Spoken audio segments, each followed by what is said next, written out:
Oh, what a beautiful morning. Oh, what a beautiful day. I got this great big feeling. Everything's going my way. Well, we're definitely in winter now, but that's not what I wanted to show you today. What did I want to show you?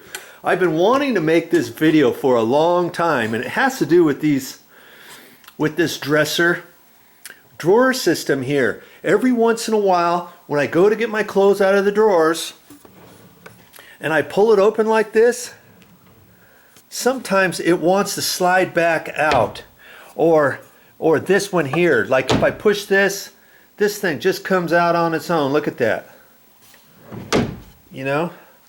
And I'm not quite sure. Well, I think I'm pretty sure of what's going on. See, that one's even moving right there. See there? I know what's going on. Do you? You might not know this, but this is not level.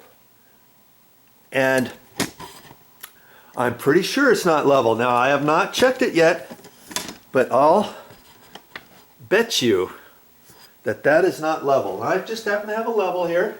I have not checked this yet. I'm going to set that on there like that.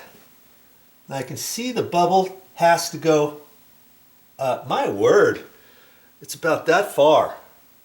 Let me get something. I happen to have some little shims. Remember, I use these little plastic shims down on the deck. I did some things there. If I put that underneath there like that, and I'm looking at that bubble is now right in the middle. See that? Look at that. That's how far. My word. That's about 3/8 of an inch. That's how low that thing's coming down here at an angle. And yeah, I want to do something about that today. And let's just take this over to the other side, shall we? Let's take it over here.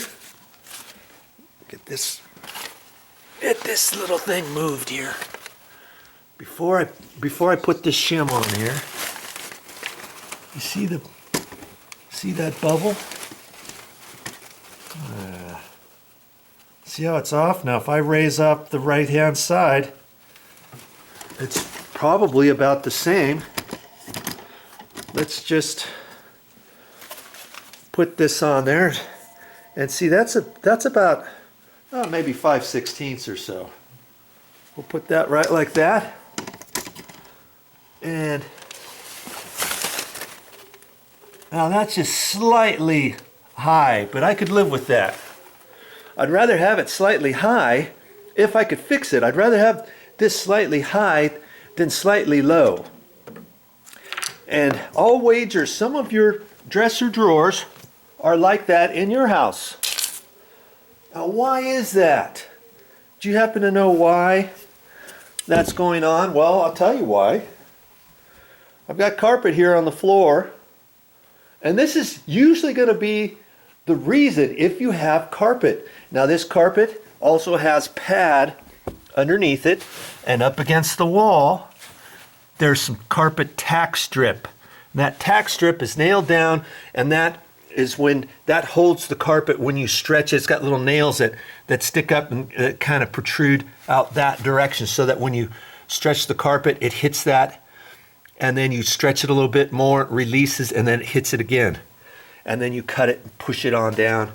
And that tack strip is right in here. And that tack strip is wood, and you've got to nail it down, screw it down, nail it down. However the carpet guys decide to do it, usually they nail it down. And that tack strip is there. Then the pad is cut next to that, and then the carpet goes over it. So the carpet, there's carpet pad under here, and then right here the carpet pad stops right in here, depending where the tack strip is, and depending how big your room is. See how big this room is from this section over to here. They might have two rows of tack strip over here, and the tack strip might be an inch, inch and a half, inch and a quarter wide, or something like that. They might have 2 rows of tack strip there, but they might only have 1. And the tack strip, usually they cut it short of the baseboard so that you can cut when you cut your carpet, you can kind of fold it, and usually it flops down and folds underneath the baseboard. Sometimes they don't do that. If they install the baseboard first, you put your tack strip, and then your carpet just gets kind of pushed down in there.